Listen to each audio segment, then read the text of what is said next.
There's no way that I'm awake right now. This has to be some kind of dream, right? Or did I really just get that lucky and manage to stumble into a sacred blood beast? Sitting in the muddy creek, Sen stared in disbelief at the body of the sacred blood black beetle before him. Entirely covered in gold, Sen was amazed by the golden shimmer of its blood, far more incredible than every other ordinary beetle he had killed before. Even with the beast right in front of him, it seemed too good to be true. How did someone just stumble onto something like that? From what Sen knew about the first level of God's sanctuary, creatures were divided into 4 tiers: ordinary, primitive, mutant, and sacred blood. With each level of beast came different levels of beast souls and geno points to obtain, which was what Sen was most interested in. Most people would kill to get their hands on just a single sacred blood geno point. To the people in God's sanctuary, sacred blood creatures were practically gold, quite literally in Sen's case. Unfortunately for Sen, though, the only way to obtain geno points was by devouring the beast. While light reflecting off the golden blood was breathtaking, the putrid ooze that flowed out of the beetle was less than appealing. Regardless, Sen was never one to say no to more power. Instead of turning away in disgust, Sen licked his lips. A feast that would get him more geno points had to be delicious. A sacred blood beetle probably tastes like some of the finest meat that the wealthier people get on my home planet, Sen thought as he ripped a chunk of meat from the shell. At least, maybe something that the best hunters in God's sanctuary get to eat. Sinking his teeth into the gooey carcass, Sen tore into the revolting meal. To his surprise, despite the texture of the beetle, Sen was pleasantly delighted by the taste. Uncertain if it was because of his eagerness to obtain more sacred blood geno points, or because it came from a rarer creature, Sen could confidently say this was the best meal that he had ever eaten. In his head, a voice spoke just as it had done for every black beetle he had eaten before this moment. Flesh of sacred blood beetle eaten. 1 sacred geno point gained. Sen's eyes widened. If only every meal came with a side of sacred blood geno points. Eager to get more geno points, Sen ripped off more of the creature's meat and shoved it into his mouth. With every bite, Sen could feel the sacred blood geno points coursing through his veins. Flesh of sacred blood beetle eaten. 1 sacred blood geno point gained. He could feel his muscles grow with every swallow. The sacred blood flesh was making him stronger. Flesh of sacred blood beetle eaten. 1 sacred blood geno point gained. With this kind of strength, Sen might have a chance against the copper-toothed panthers. Instead of being their scratching post, Sen knew he'd turn the 2 of them into coats. Flesh of sacred blood beetle eaten. 1 sacred blood geno point gained. Desperate to get every geno point from the creature, Sen pulled out his alloy knife and began scraping off the flesh attached to the shell. As he dug deeper and deeper into the flesh, his knife hit a hard mass from inside the golden shell. That's strange. I wonder what this is, he thought as he prodded the hard lump. Sen stopped shoving sacred blood meat into his mouth and began carefully scraping out the large lump in the middle of the beetle. Judging from its shape, he guessed it was some kind of rock. However, he'd never seen anything like that in black beetles before. From his numerous experiences hunting down ordinary black beetles, Sen had only found guts and blood in all of his captured prey. Once he loosened the lump with his knife, Sen reached his free hand and ripped out the mysterious object to find a small round stone in his hand. No bigger than a bird's egg, the stone was a pure black crystal that shimmered as Sen held it up to the light. Rubbing the beetle juice off it, Sen could see a dozen sparkles lighting up in the sun as he shifted and twisted the rock. What is this strange stone? Sen wondered. None of the other black beetles have ever given me something like this. Is this normal for sacred blood creatures? It even seemed odd that Sen had found such a rare creature so close to the shelter. Only a few hours' hike away from the steel armor shelter, ordinary creatures were the most common beasts in the area. Even primitive creatures were a rarity out here. A sacred blood beast was practically unheard of. A swishing sound broke his concentration. Behind him, Sen could see the reeds dip through the tall grass as something plowed through the river's edge, something big that was coming straight for him. Instinctively, Sen reached for his dulled blade. That has to be the Coppertooth Panthers.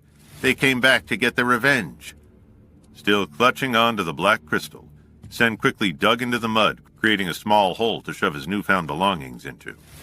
If the Panthers had returned, it wouldn't be an easy fight, and Sen had to make sure no one would stumble into his treasures. Shoving the golden shell into the mud, he could hear the steps of the beast moving even closer.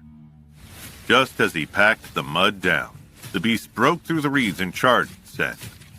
Throwing his mud-caked hands up into the air, Sen readied himself to fight the beast. To his surprise, he found himself looking into the eyes of a human.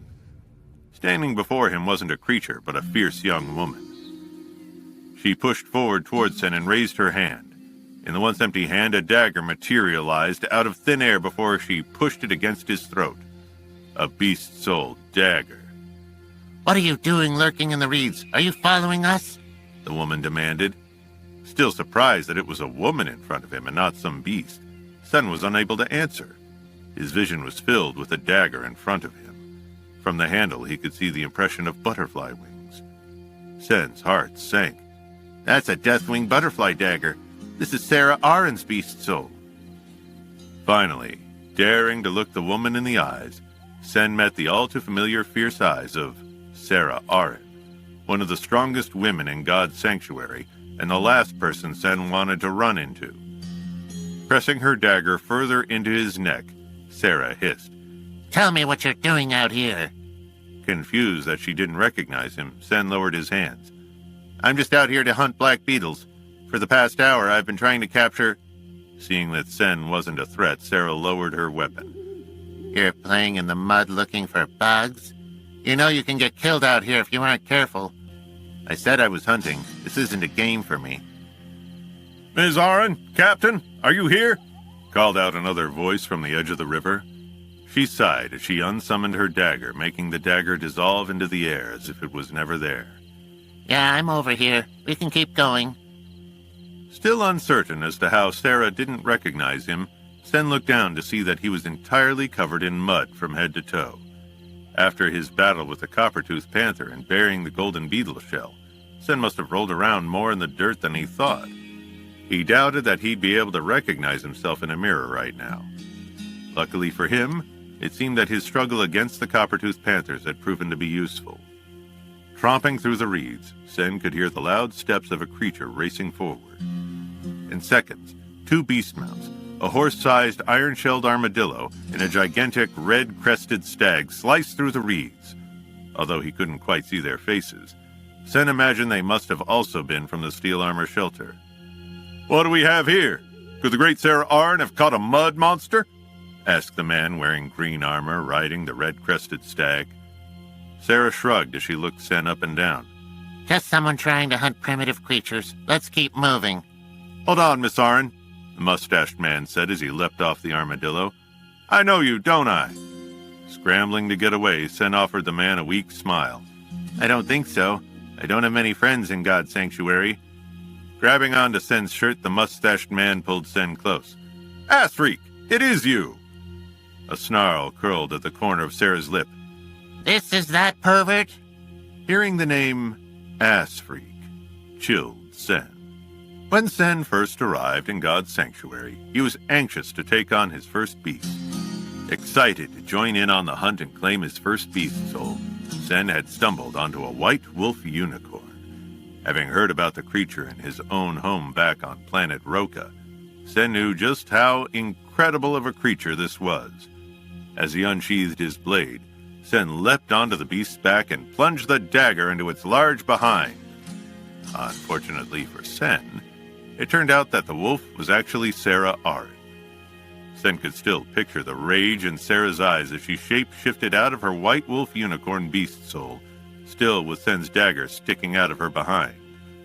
Although Sen had tried to apologize profusely, Sarah wouldn't hear it and forbade anyone from working with the pervert in the steel armor shelter.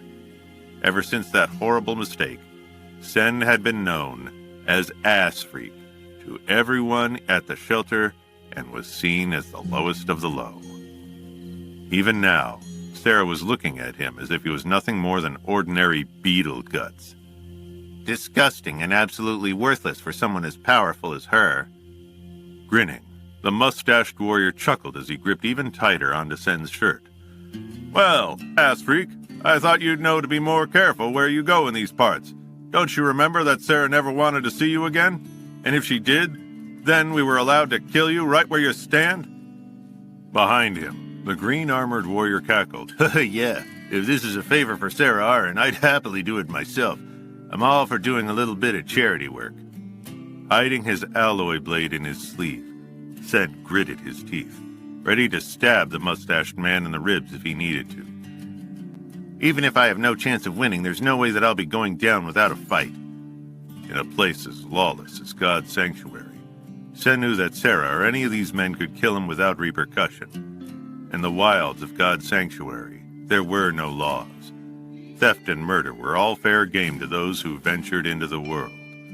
With ease, Sarah could order her men to kill Sen, and there would be no repercussions once they left God's sanctuary and returned to their home planets. With a glint of excitement in his eyes, the mustached man summoned a blue steel blade.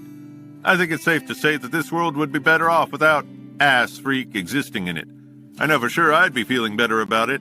As the mustached man raised his blade, Sarah shook her head as she held up her hand. That's enough, Mance. Leave him alone. Surprised by Sarah's reaction, the blue-armored man awkwardly laughed.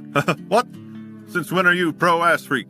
I thought you, of all people, would have wanted to see this creep in the ground. Sarah locked eyes with Sen. The shame was apparent in her gaze. As someone close to evolving into the second level of God's sanctuary, Sarah had been one of the most powerful in God's sanctuary. Not only was she known for leading the group known as the Bullseyes, but her legendary fighting techniques were well known throughout the first level and through the universe outside of God's sanctuary. Seeing Sarah look at him with pity made Sen want to laugh out loud. One day, she's going to know that she's wrong to be ashamed of me, and I'm going to save her every moment of it when I prove it to her. Casting one final dirty glare at Sen, Sarah sighed as she started heading back through the weeds. Not by any means. He's just not worth killing. Don't we have a sacred blood beast to hunt? Let's get going. With a sneer, the mustached man threw Sen back down into the mud. You're lucky this time, ass freak. I can't say it'll be the same next time, though. As the three summoned their beasts, they quickly kicked their mounts as they chased after their sacred blood beasts. Hearing the cries as they spurred their mounts forward, Sen sat alone in the mud until he heard nothing but the babbling of the creek before him. Even after he had been threatened by the mustached man, Sen couldn't help but smile. If only they had known that Sen had something far better than any sacred blood beast they could down. Once he was confident they were far enough away, Sen quickly dug out the golden beetle shell and the black crystal. Holding the egg-shaped stone in his hand, Sen chuckled. They likely would have killed me to get this crystal, whatever it does. If it came from a sacred blood beast, it has to be something special. Pulling himself out of the mud, Sen set off to head back to the steel armor shelter. Sen never wanted to be pitied like that again. He was going to use this stone and make sure he was never in a position to be inferior to anyone, ever again.